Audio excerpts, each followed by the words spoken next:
Welcome to the Dome Discussions Podcast. Your top source for all things New Orleans Saints. Powered by four voices who live and breathe black and gold. Touchdown! Every hit, every play. Welcome to the NFL. Every moment. We've got it covered. Let's go! Let's go! Go!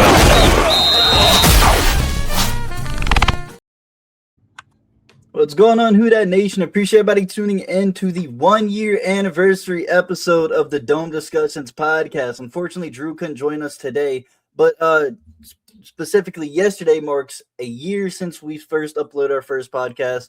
And it's been awesome. Got to see the Saints go from, what's going on, the emergence of Tyler Shuck, now the offseason where we went from talking about what are the Saints going to do? How are they going to rebuild? Derek Carr, blah, blah, blah, to Tyler Shuck. What will the Saints need to do this season to go to the Super Bowl, right? It's awesome to have recorded this journey. But with further ado, let's go into the episode where we unfortunately started with a little more upsetting news, right? Because we're not so sure what's going on with Alvin Kamara. We're not so sure what's going on. Well, we actually are pretty sure what's going on with Taysom Hill. And you don't know if Cameron Jordan's going to be back in the Saints. So, as we're talking about these new guys coming in, the excitement for Tyler Shuck, the excitement for Jordan Tyson, Chris Olave, you got to bring up these guys that the team's going to be losing, that have uncertain futures. So without further ado, Caleb, how about you start us off, talk us through Alvin Kamara, Taysom, and Cam Jordan? Yeah, I'll start with Taysom and Cam Jordan because those I think are a little bit more obvious in my opinion than the Alvin Kamara situation. I mean, Taysom Hill put up his house for sale. There's Mickey Loomis recently said there's no offer on the table. Like that kind of is just set in stone that he's either going to retire or go somewhere else, which I doubt he really goes somewhere else. I think he's just going to retire. And for Cam Jordan, Mickey Loomis also said that there is an offer on the table, but I'm assuming it's the same offer that's been on the table that Cam Jordan doesn't like. So I would, and with the additions of Anthony Jennings and then Tyree Wilson, I don't really see even a spot for Cam Jordan right now. And obviously there's always a spot for Cam Jordan because he's a franchise legend, but I just think his role, it's not like the Saints are going to be relying on him again this year. And I'd rather honestly see him go to a contender as well, because I just think it won't be the smartest idea to bring him back. And then with Alvin Kamara, that's the very weird situation because Alvin Kamara, look, he loves to post random things on social media. He's not a social media person, but he loves to post things on social media for fun. And then it creates more speculation. And it's kind of just this weird place where Kamara is talking like he's coming back and that he's all for the team. But then Mickey Loomis and Kellen Moore are kind of like more up in the air with Alvin Kamara. And we really don't know what's going to happen. If I had to make a prediction right now, I don't think he's going to be coming back. I think he's going to either retire or be traded, which I know that's crazy. We always say he's not going to be traded, but if he does want to play more, and this is a more toxic situation, let's say, maybe that feeling of I want to retire as a Saint goes away. But yeah, I would like him in this offense. I just don't know if it's going to happen because of this weird kind of situation that's been created. Yeah, and I kind of agree with you. I think it is a little interesting because based on what he said on Tyrann Mathieu's podcast, it did sound like he was ready to be a duo with Travis Etienne. So it's interesting to see. Kellen Moore, or Mickey Loomis, did say that they have to make a financial decision on Kamara. But they said they haven't even offered a revamp deal. So Alvin's situation is definitely one to monitor. But in terms of Taysom Hill and Cam Jordan, Mickey Loomis said that Taysom Hill's situation is just one that requires more conversation between the two, between the GM and the player. I do think we might have seen the last of Taysom Hill in black and gold. And personally, I think if he doesn't join the Denver Broncos with Sean Payton, I think we've seen the last of Taysom Hill on the football field.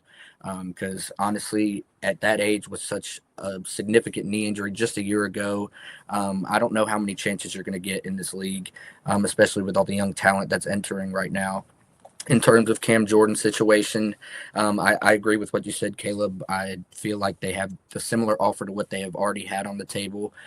He had 10.5 sacks last season. He wants to get paid like he had 10.5 sacks last season, and I'm not sure the Saints are in a position to do that, especially with the additions they made this offseason. I do think that they could make it work in terms of his fit, but I also agree. I don't know if it would be the best for the player or for the team. I think him going to a contender, chasing that ring for the final stretch, I think it would be best for both parties. I want to bring up the Cameron Jordan thing because, we're bringing up how the Saints don't want to pay the Cameron Jordan that money, and that makes sense, right? Aging veteran.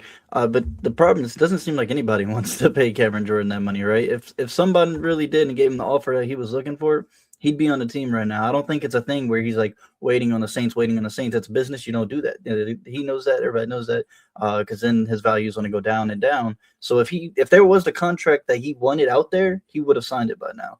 And Demario Davis didn't weigh much, right? He didn't go to Kentucky, he got paid. So Cameron Jordan's probably one in a market that's just not there for him, right? Now I don't know if there may be like slightly bigger offers than what the Saints are offering, and there probably are that Cam Jordan is looking to sign. But I don't know if it's worth it for anyone to pay him that money that he's looking for. 10.5 sacks, yeah, but we saw the seasons before, and we saw what all due respect, those 10.5 sacks look like, right? It's not like he's in his prime anymore. It looks like a 10.5 sack guy. Kind of fell into a couple of those, or cleanup sacks and such. So for the money that he's looking for, I don't think he's going to get it, and it's clear he's not going to get it. Actually, like the league hasn't paid him that, they haven't won it, and I don't think he's waiting on the Saints for that. As for Taysom, same thing, coming off brutal injuries and such. I don't know if coming off an old brutal injury, and he didn't suffer an season injury last season, but he's a player and he's got that baggage on him. So I just don't think that teams want to pay him either. But I agree with you, Nick. I think he's a Denver Bronco if he isn't retired. I don't see any way around it. I can even see him coming out of retirement sometime mid-season when the Broncos are making a playoff push and just signing with something like that. And finally, for Alvin, for me, the whole time it's been right. I think this is his final season with the Saints. I think eventually he finds a way to stay in the roster, split carries with H.N. And things like that. But what I think moves the needle a little bit is when it becomes, like you guys said, kind of a bit of a toxic situation where before you didn't think it was. And then Tyrann Mathieu's podcast comes out and either shines some light on something or really gets the ball rolling. It's one of the two. Because on Teron Armstead's podcast, AK seemed ecstatic, happy. I want to work with Kellen Moore. I want to work with these guys.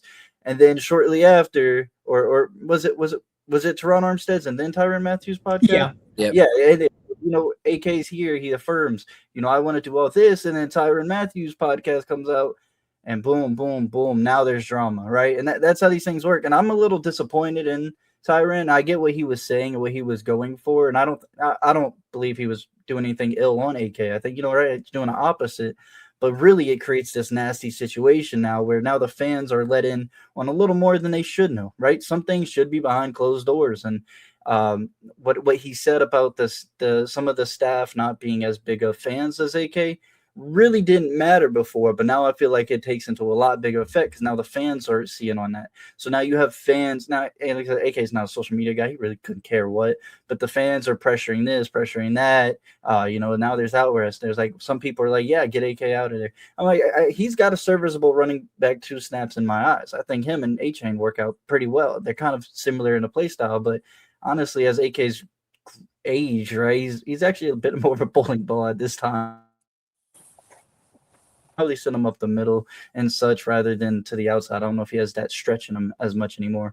But these two guys could work together, and it was never a problem until the Tyrann Mathieu's podcast came out, and now you're sitting there, thinking this or that. So that's my view on the situation where, media is blowing it out of proportion. I think he's got, I don't know if it's another great year in him, probably not, right? He's got another serviceable year as a running back too. And yes, I understand what he's getting paid to be that running back too. It's about the same as A-Chain. I think maybe a little more, I believe, or a little less. So it's two either. So I think it's a ring back duo that'll work. It'll work fine. You got some young guys behind them that you can see. You can split or such. You just don't want to see him get injured. That's kind of it. You just want to see him play the full season, and that's what you haven't seen. So again, kind of back to Tyrann Mathieu was saying, where it's like they're paying him a lot and he's not playing, and that's kind of where there's probably some ill feelings there. But I think it's just a media thing blown out proportion. I think he's got one more season in him, and then after that, I don't see AK wanting to play much more after that, right? So I think it's one more season with the Saints. That's my prediction. I just think the media, specifically Tyrann Mathieu's podcast, kind of shines some light on it that now kind of shares too much. Yeah, before we move on, like I also think that even taking away the Tyrann Mathieu's shedding light on everything that happened and everything that might be happening, like Alvin Kamara's play, and one of the things he was injured, I think he had a season injury like 3 years ago or 4 years ago, I forget what it was, where he came back and they had a really good season. Like that could happen because Kamara was injured a lot of last season, but when he seemed to be healthy, there was drop passes, there was bad blocking, the running wasn't as good. So like there was definitely a fall off of play, and I love Alvin Kamara, but you don't want to pay Alvin Kamara running back one money to do that. And I think that's, if they can agree on a financial agreement that lowers his cap hit, and it's great for the Saints, honestly, I don't know if it would be great for Kamara. Like I think he would come back, but if Kamara is staying stuck with the money, then I just don't see that being worked out, because there was a clear fall off of play at the beginning of the season. Well, so do you think it's in terms of that? Do you think it's like some type of, because I don't see the value in trading AK either. You're not going to get that money. You're not going to save that money because the team's going to have to agree to take on that hit. So the value in trading AK is there because you're also not going to get that high of a draft pick. I don't know if you get a fifth, probably not. Maybe a sixth or seventh, but you're not going to get the value in saving money. You're not going to get the value in the draft pick, really. So to me, it's like what situation is this? Some type form of post June 1st cut. I'm not so familiar with the cap things, but for me, the Saints are in a spot where they do right by their guys a lot. Honestly, Cameron Jordan should have retired after this contract. That's what that last contract was. They gave Cameron Jordan a retire with the team contract. I remember when he got that deal, and I remember the AK interview right after, and AK said, I want that deal, which is I want a deal to sign with the team, then retire.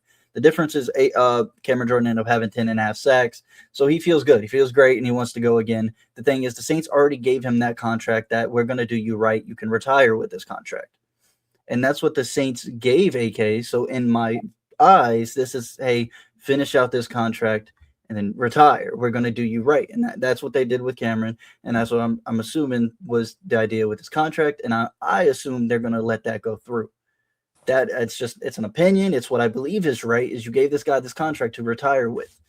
And I believe the Saints are in a spot where they can just eat this money for this season and such. And, and then work out because I believe he's got another year after that, right? So this isn't AK's last year, is it, on a contract? No, I think this is his last year. So you let him play out that contract that doesn't affect you next season, and you do right by your guys. Again, in my eyes, that's what this is. It's what they did with Cameron Jordan, went off for 10.5 sacks, so he feels good and he wants a new one. But the Saints already did him right by giving him a contract to retire with. This is what this deal is for AK. That's what AK said this deal was before he got it, after Cameron Jordan got his. So that's them doing right by it. So I believe he's going to play this season out. And I mean, assume if he wants to play some more after, he could. But, AK is a guy that he's a football, he loves doing his hobbies. Football's not his thing. Kind of like Jokic, right? Jokic loves his horses and all that. AK loves his F1 and, all that, or NASCAR. So, but I believe that's what these contracts are for him. And I believe he's going to get this season out of the way. And then after that, if he wants to play, cool, but it's probably not going to be with the Saints. All right, but I believe that's all the talk that we have for our veteran guys. It's a lot of drama, and it's a lot of things like the new stuff that's come out. It's nothing really new that we didn't know a month ago. So it's hard to continue to talk about it because it's just a we'll see when we'll see, right? Taysom's probably not a Saint anymore. Cameron Jordan, there's an offer. So, I mean, the Saints are still trying to I guess, do him right again. But it's not going to be what Cameron Jordan wants because they already gave him that contract. And AK, that's up in the air, man. We really don't know. But we could go to a more fun topic here because the Saints schedule has released. They do have technically a couple primetime games, but it's really just one primetime game. So I'm gonna go over, the first 4 weeks, and then you guys could talk over about maybe what our favorite stretches are for the season, what our favorite. So they're gonna be open the season on the road, back-to-back games against two tough teams that both missed the playoffs last year, though. So don't get twisted, the Detroit Lions and the Baltimore Ravens. So that's gonna be a tough opening for sure. But I do like it for Tyler Shuck, Detroit Lions defense. I like this opening, especially with the coaching staff changes for both teams as well, right? It's a little unorganized. The Saints have the same quarterback from last year, the same head coach from last year, same defense coordinator. So I do like that matchup in that way.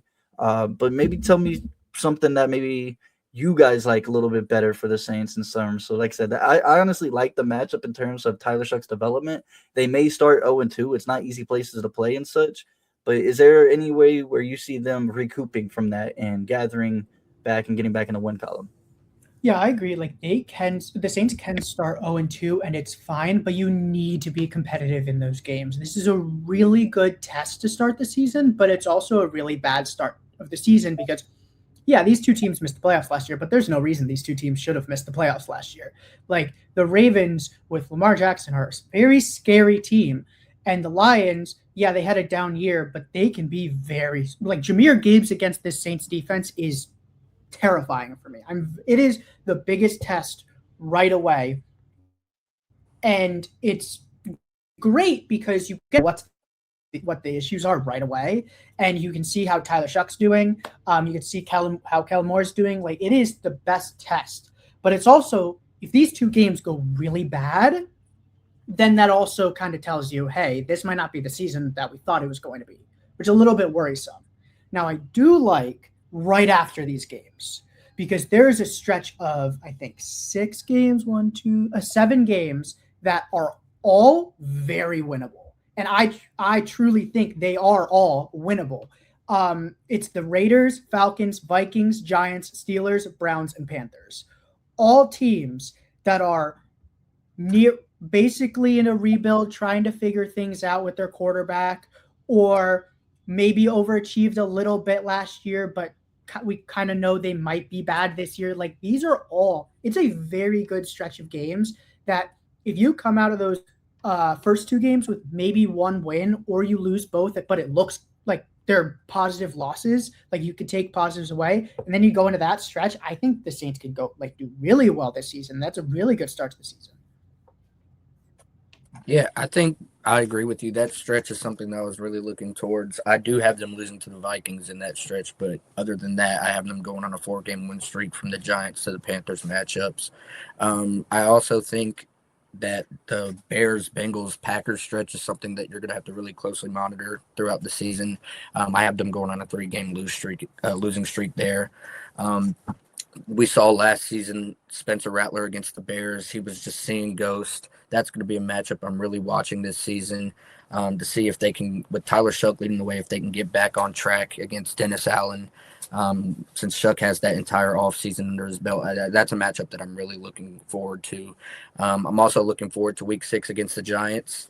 Another Spencer Rattler game that he actually ended up winning, his only win of his career. They were able to get the best out of Jackson Dart and the Giants last year, but with John Harbaugh in town and an improved Jackson Dart, I'm intrigued to see how the Saints defense can handle that offense. We don't know. Malik Neighbors and Cam Scatteraboo might be back to form. We're not sure yet, but that's still a matchup that's on my radar. And I actually do have the Saints finishing 11-6 this season, so might be a bit higher than most people have expected. But while looking at each matchup closely, I think the Saints match up fairly well in a lot of the matchups. So in a weak division, I think it's definitely an achievable goal for them.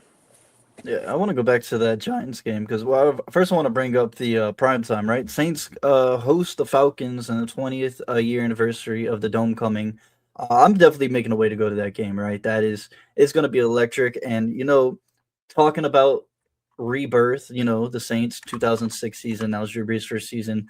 That was Sean Payton's first season. It was a primetime game. So now go see that game 20 years later. With now you got Kellen Moore in his second season and Tyler Shuck in their second season, and you got some young guys to look forward. 20th anniversary, that's going to be an awesome game. There's going to be a lot of emotions that night. You hear the Falcons didn't even want to play that game. The Falcons, I don't know how true that report is. That sounds crazy, but the Falcons tried everything in their power to make sure that primetime matchup didn't get scheduled, and it did.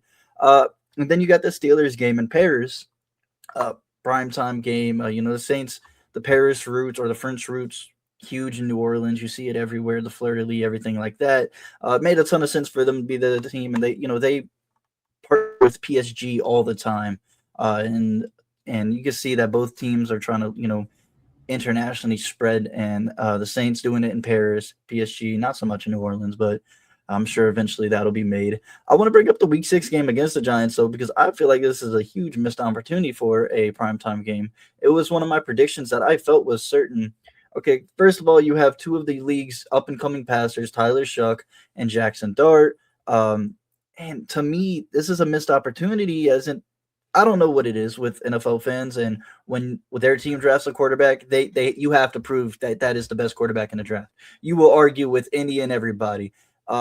Joe Burrow, Justin Herbert, Tua, I know those are different drafts, not all the same draft, but I've seen those fan bases go at each other, each saying their quarterback is the best, and they create a rivalry between themselves. And Saints and Giants fans are doing the same thing, right? I don't entertain it. I don't care. If my team succeeds, my team succeeds. With your team, whatever. I don't care. But it creates, some more hype for the game, and that we've seen that. And these are two young teams. The Giants, I think they have 4 primetime games. Ridiculous. I think one of them should have been the Saints. I get it. I'm sure the Cowboys are in there. I'm sure the Eagles are in there. I get the division rivalry stuff, but this felt like a game where the NFL could have advertised 2 of their young up-and-coming passers, because again, this is the future of your league, is these quarterbacks, so this felt like the time to do that. I'm a little disappointed it didn't happen. I was almost certain it would have been one of the primetime games.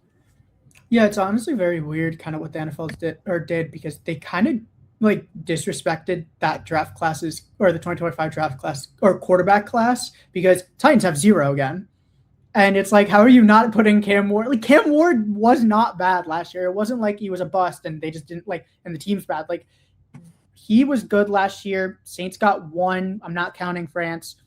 And then the Giants got 4, which it's New York. They're going to get, it's New Jersey, but they're going to get they're going to get more primetime games. And then that division's going to get more primetime games. I get it. But it's kind of, I agree with you. The NFL did miss opportunity putting this on primetime, because this was one of the games that I was also I made a note of that I can't wait for, just because, again, I also don't entertain the quarterback conversation, because I'm not going to care about how a quarterback does against this team, a quarterback does against this team. Let's see these quarterbacks fight. Let's see them go against each other. That's when I can see. And also, you really don't know which quarterback's better until 10 years down the line. And now you actually see which one's better. So, it's just fun. It's a fun storyline that I felt was missed out. Yeah, and back to the Cam Ward thing, because I went on a rant when the schedule was released last year, and I was like, how does Cam Ward, first overall pick, not have a primetime game last year? Because that's unheard of. These guys usually get 1 at least. But the Saints, you said, he's not bad. 100. You saw the things he was doing against the Saints, the plays, the almost plays when his knee hit the ground. He's incredibly talented. So I just want to go back and say it's a dang shit, and especially with those new uniforms. Oh, come on, that is a missed opportunity. Cam Ward's nice. He does deserve 1. I don't know. Give them 1. But I don't want to go too much into that, because let's just go on to the next. So we're talking about players. We're talking about Tyler Shuck. I brought it up a little bit. Tyler Shuck against the Lions. The schedule release is big for, knowing when you're going to play and the stretches. But we did know beforehand who the Saints are going to be playing, right? And we get to form these matchups. I like this guy versus this guy. For example, I said I like Tyler Shuck against this Detroit Lions defense. I want to see that. I'm okay with this week 1 matchup. The Saints may come out and lose, but if they lose 40 to 31. I'm like, okay, so the offense is able to. Tyler Shuck was able to do his thing. I'm a little scared about the defense, don't get me wrong, but right now I'm more worried about Tyler Shuck's development. That's kind of where I'm at. I need Tyler Shuck to hit the ground running, and I know Brandon Staley can get this defense more figured out later. So that's something that I want to see. What are some matchups you guys are looking at? Jordan Tyson, Steve Travis Achane. What are some matchups that you guys want to see this coming season? Yeah, the Cleveland Browns, Kelvin Banks versus Myles Garrett. That is one that I am going to really want to be watching. If we see that leap again from Kelvin Banks Jr. after a stellar rookie season, I don't think you can have much more hope for the Saints tackle duo. That is probably the biggest task he's going to face all season long. I think Max Crosby, if he's healthy, that would be a tough matchup as well. But I also Baltimore Ravens, Lamar Jackson. The Saints defense has had a tough time containing mobile quarterbacks in years past. Brandon Staley did get that under control a little bit last season, but there's nobody that does it like Lamar Jackson, and they haven't had to face him in recent years. So that's going to be something that I'm definitely monitoring. Yeah, I have two. One is the forgot it for a second. The Saints linebackers against Jahmyr Gibbs, because the linebackers in the Saints defense need to be good at run defending, and I think Caden Ellis can be. But what is going to happen behind him? Like that's already a position group I don't think anyone feels comfortable about. But the fact that they now have to defend Jahmyr Gibbs, and if it's Pete Werner next to Caden Ellis. We saw Pete Werner get thrown out of the club in run defense. It's just not good.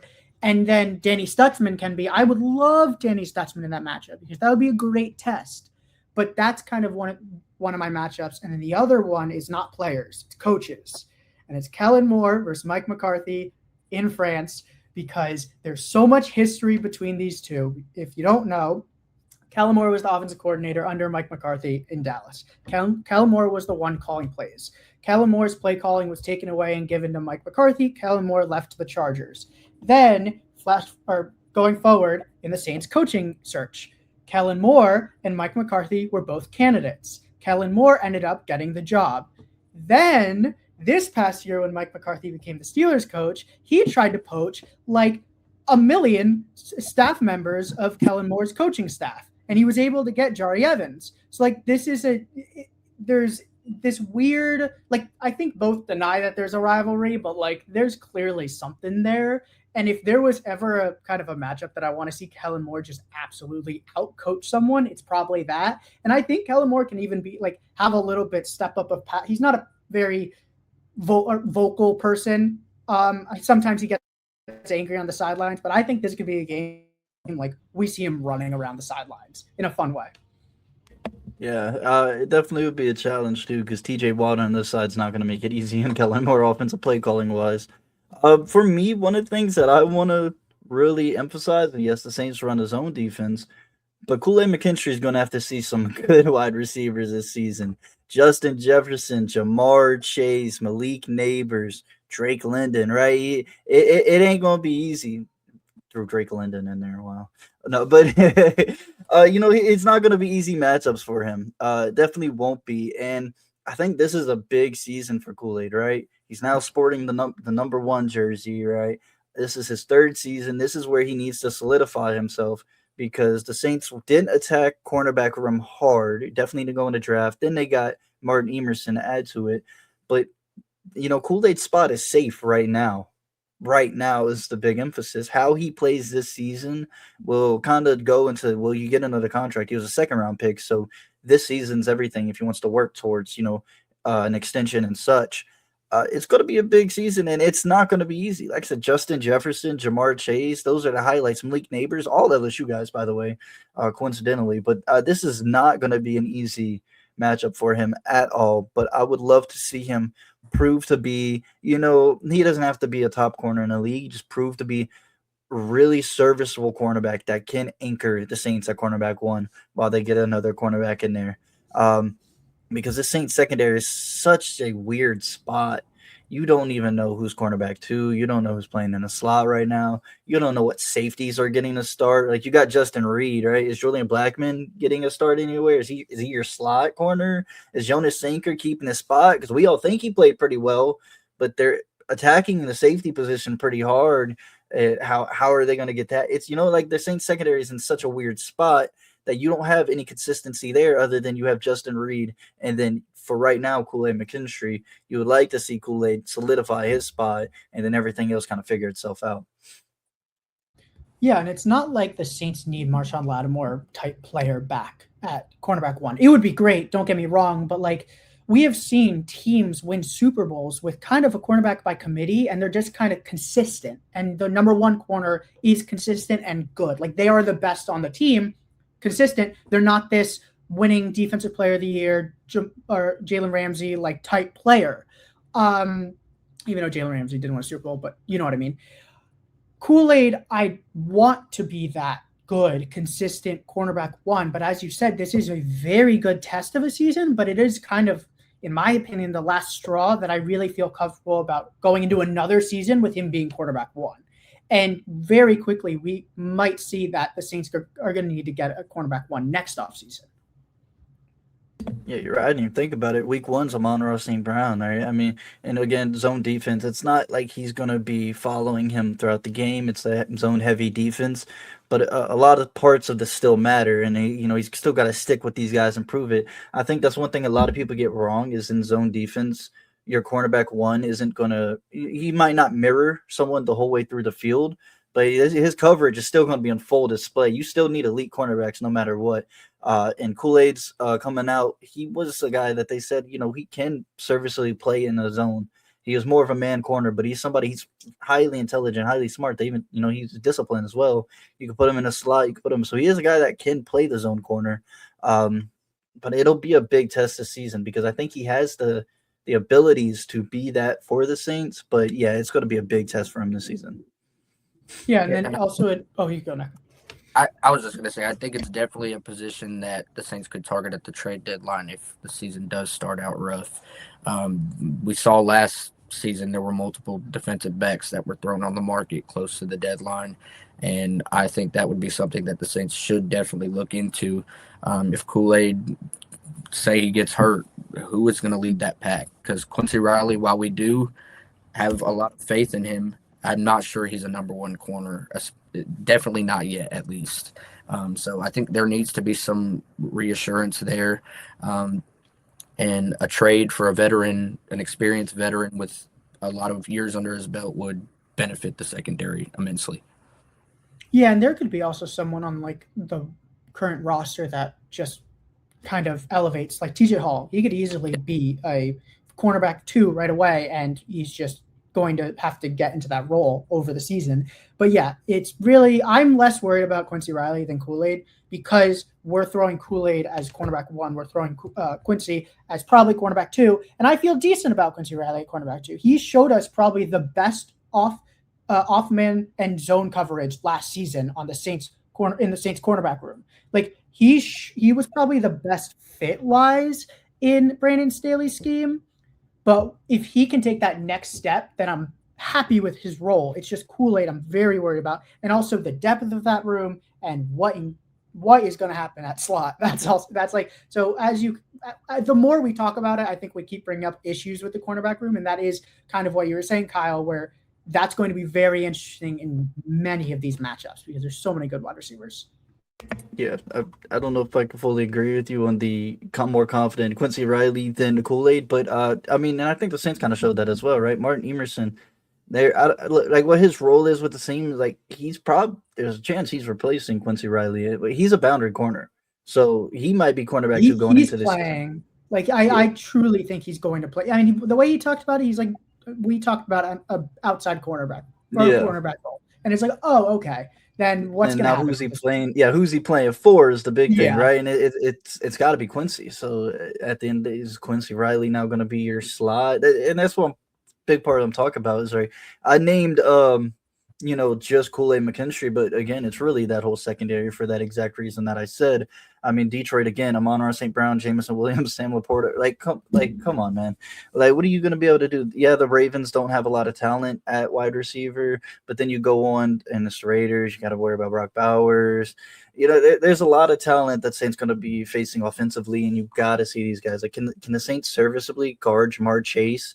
Jamar Chase, T. Higgins, Andre Yushavas, how do you say his name? Something like that.